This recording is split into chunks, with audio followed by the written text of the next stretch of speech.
Corría el año 2011 e Internet era un lugar muy diferente al que es hoy.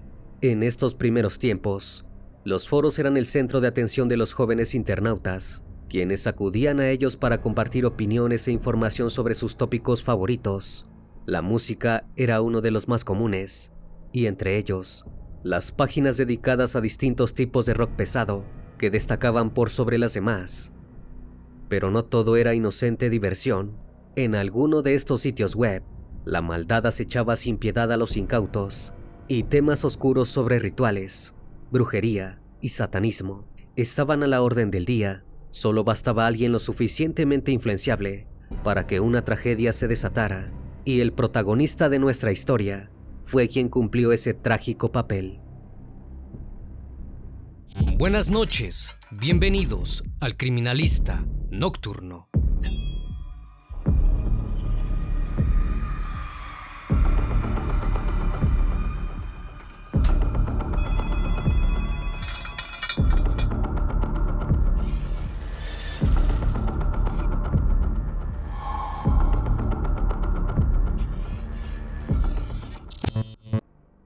Para hablar de Moisés Meraz Espinosa, es necesario referirse primero a su madre. Amelia Espinosa es aún hoy en día una incógnita.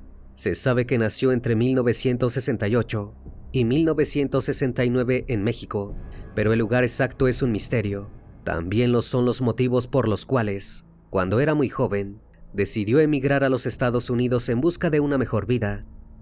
La muchacha viajó sola, pero pudo encontrarse con familiares que la apoyaron y sostuvieron mientras armaba su nueva vida. Luego de pasar por varios trabajos informales, logró conseguir un puesto como costurera, una labor que le agradaba y que, según quienes la conocieron, realizaba muy bien. Pero cuando la joven apenas cumplió sus 20 años, todo cambió por completo cuando dio a luz a su primer y único hijo, Moisés Meraz Espinosa. El nombre fue escogido por las creencias católicas de su madre. Este personaje bíblico era uno de los profetas más importantes del Viejo Testamento y el único que habló cara a cara directamente con Dios en toda la historia. Poco sabía Amelia que muchos años después el significado del nombre de su hijo tomaría un profundo tono de ironía. Del padre de Moisés se sabe poco y nada. El apellido Meraz fue lo único que se quedó con el niño a lo largo de su vida, y según algunas fuentes, el hombre nunca había sido realmente pareja de su madre. Según otros informantes, el hombre era un padre ausente en cuanto a sus responsabilidades, pero mantenía contacto con Moisés y Amelia, apoyándolos sobre todo en los momentos más difíciles.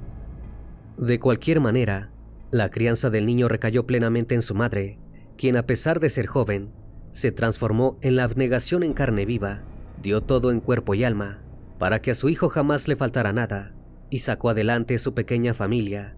Era una madre devota. Su hijo fue creciendo, y según la comunidad, Moisés era un niño como cualquier otro. Mientras crecía, todos a su alrededor opinaban que se trataba de un buen muchacho. Cuando era adolescente, se mudó junto a su madre a Maywood, una pequeña ciudad al suroeste del condado de Los Ángeles, en el estado de California. El barrio en el que se asentaron era mayormente habitado por inmigrantes latinos, y en aquel complejo de departamentos de color rosado, que se convirtió en su nuevo hogar, Amelia formó un vínculo de cercanía y comunidad junto a sus vecinos. Según ellos, la familia Meraz Espinosa era de lo más agradable y común, pero había un detalle que llamaba la atención de todos, rompiendo con la paz del vecindario: la música que escuchaba Moisés. Y es que a medida que fue creciendo, el joven fue introduciéndose cada vez más en el rock pesado. Al principio, el heavy metal fue su obsesión, pero pronto fue mutando hacia subgéneros más escalofriantes. Durante su etapa, Moisés se volvió fanático de King Diamond, uno de los vocalistas más afamados del género. Su voz aguda y lírica, mezclada con aterradores gritos, parecía cautivar al chico, a la vez que aterrorizaba al resto del vecindario.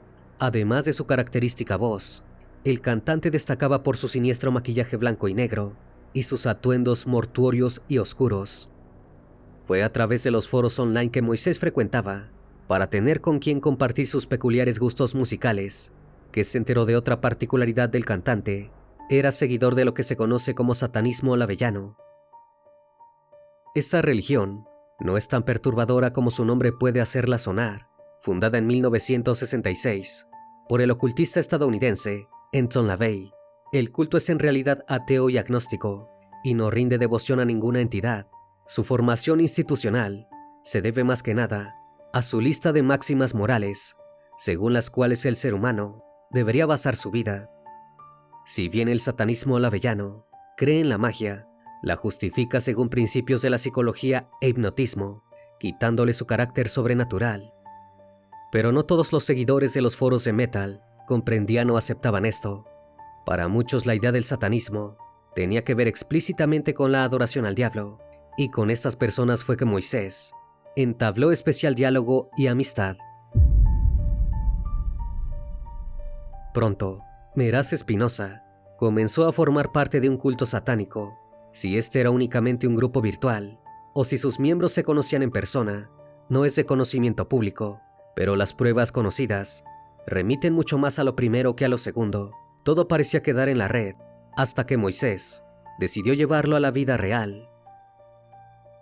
Amelia no tenía conocimiento de esta situación, pero sí del cambio cada vez más extremo que presentaba su hijo a plena luz del día. Comenzó a realizarse tatuajes con simbologías demoníacas, y su gusto por el heavy metal mutó hacia otros géneros más intensos. Por aquella época, el death metal y el gore grind se convirtieron en sus preferidos. Estos eran subgéneros extremos, caracterizados por sus guitarras tan distorsionadas que resultan infernales, y voces guturales con gritos propios de las películas de terror. Ponían los pelos de punta a quienes los escucharan.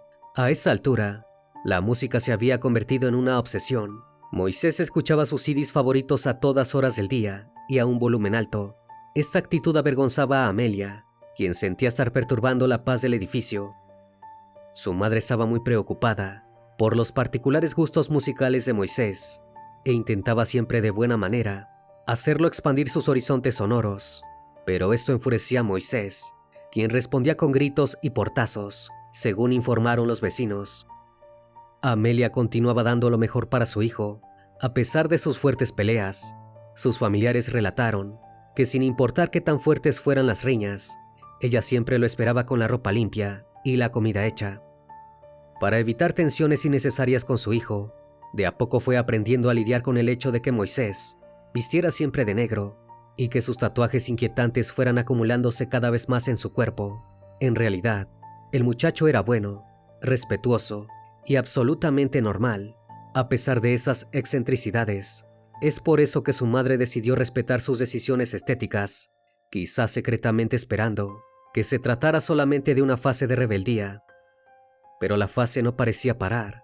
El estar expuesto frecuentemente a una simbología llena de escenarios de violencia, horror, deceso, sangre, destrucción y espíritus sobrenaturales no fue inofensivo para él. Moisés en secreto compró una Biblia satánica, impulsado por sus compañeros de culto satánico. Hasta ahora, una mera diversión inocente, aunque las cosas solo escalarían gradualmente.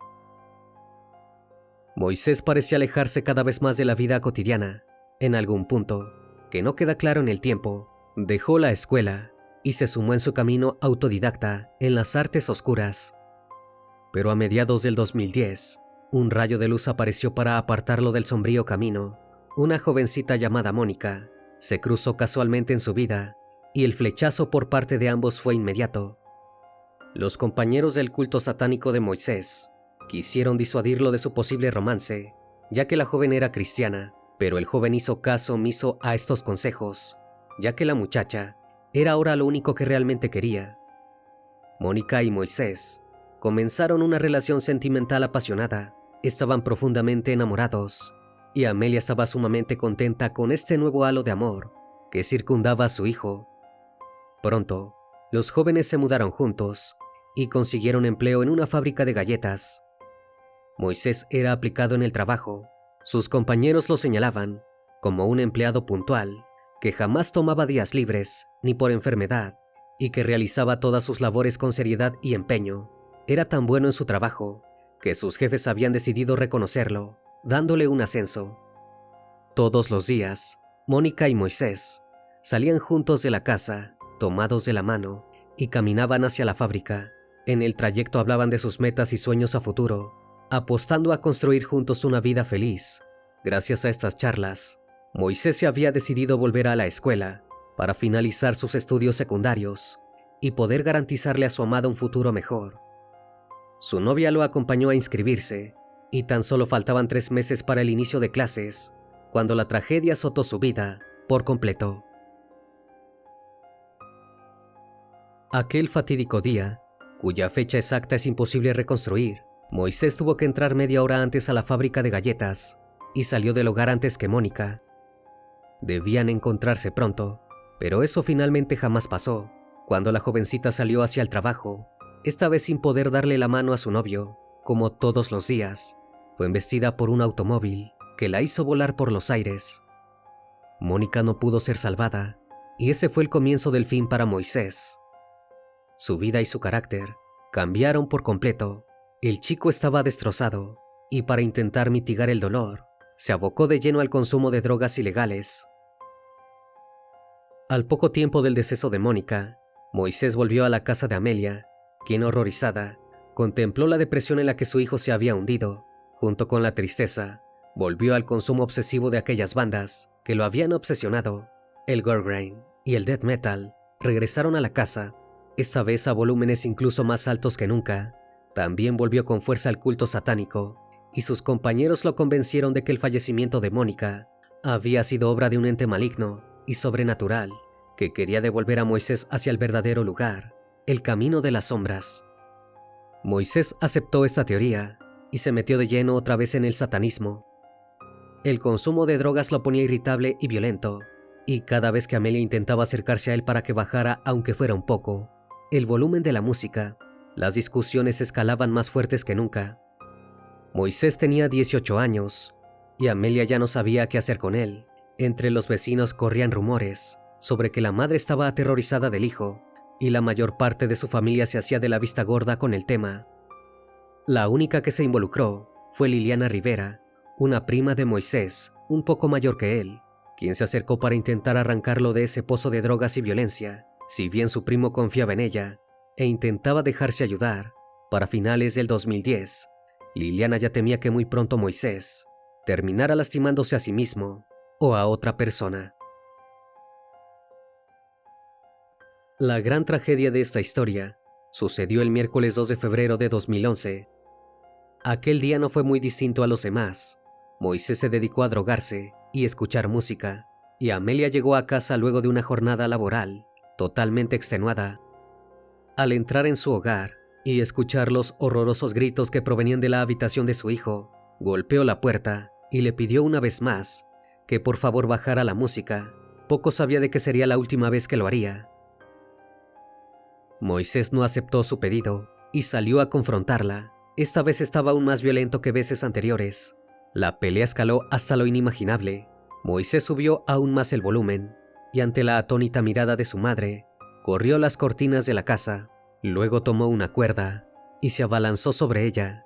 Una vez que la inmovilizó, con todas sus fuerzas magnificadas, como tomado por una oscura fuerza, la asfixió hasta quitarle la vida.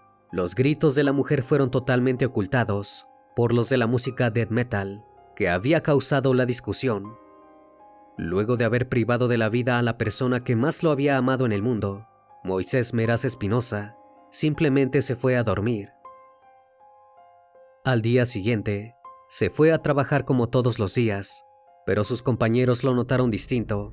Tenía la mirada perdida y en ocasiones se reía solo. Como el joven había estado muy deprimido por el fallecimiento de su novia y sabían de su adicción a las drogas, lo atribuyeron a estas cuestiones. Una sola pregunta rondaba la cabeza de Moisés: ¿cómo se desharía del cuerpo de su madre, que yacía aún en la sala de estar? Ese mismo día, tuvo una idea reveladora.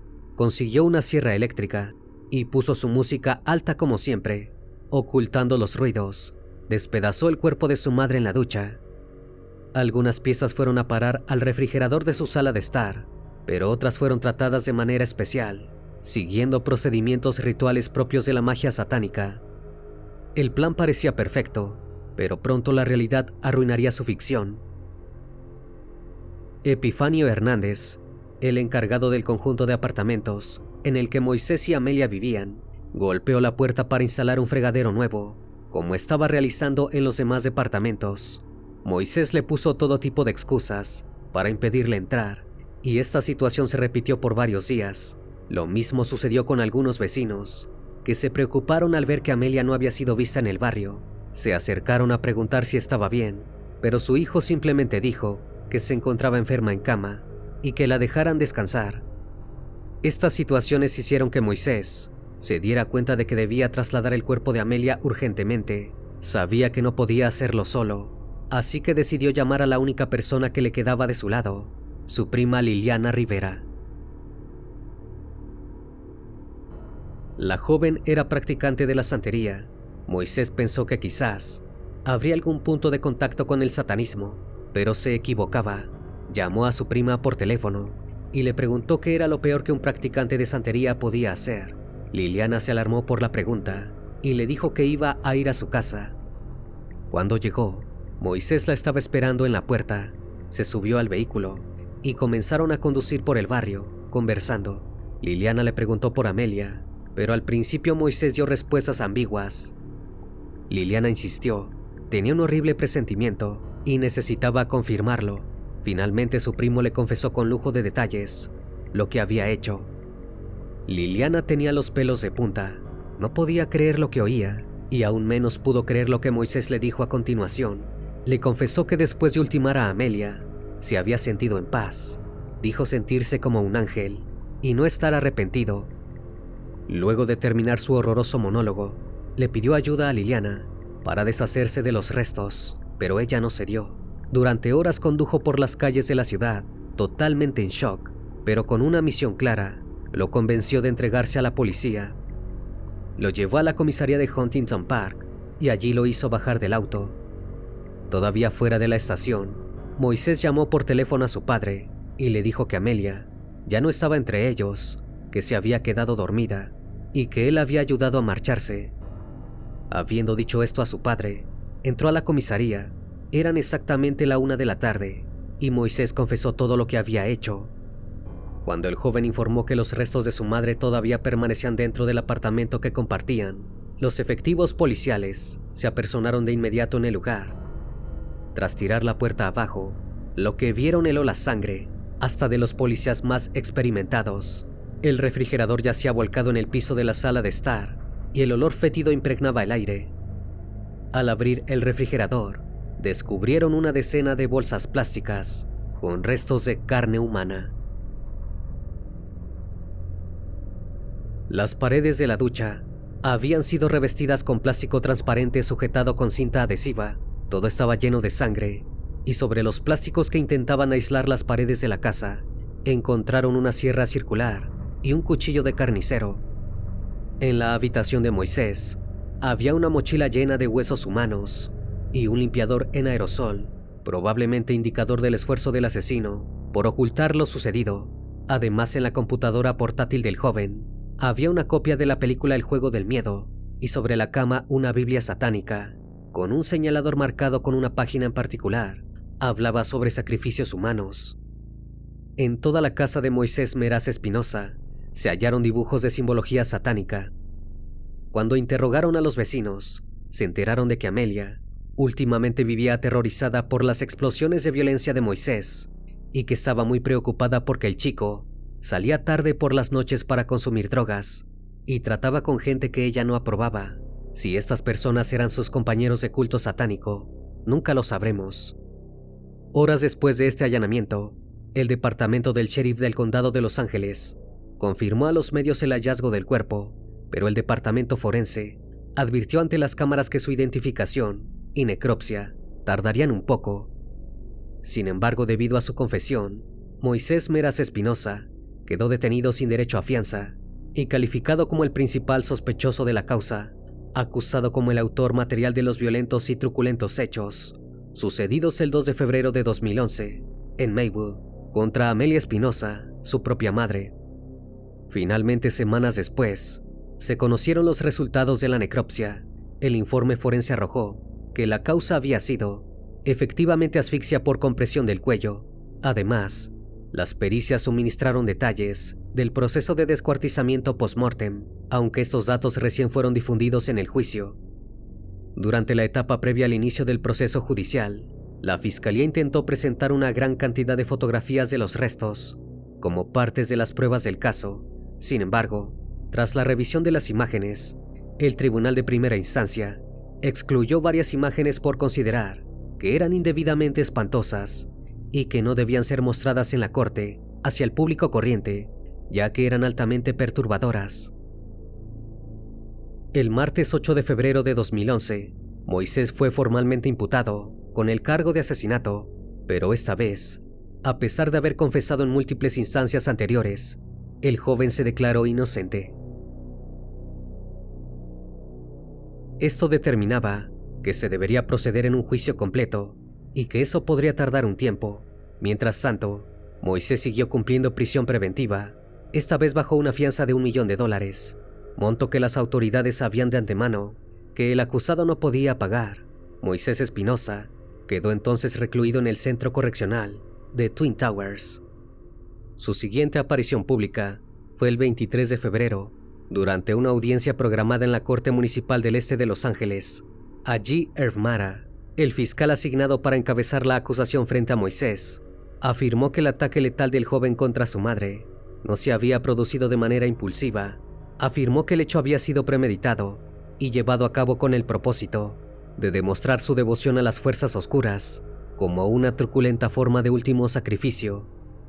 Fue en dicha audiencia que quedó establecido que, de ser declarado culpable por el asesinato de Amelia, Moisés enfrentaría una sentencia de entre 25 años a cadena perpetua.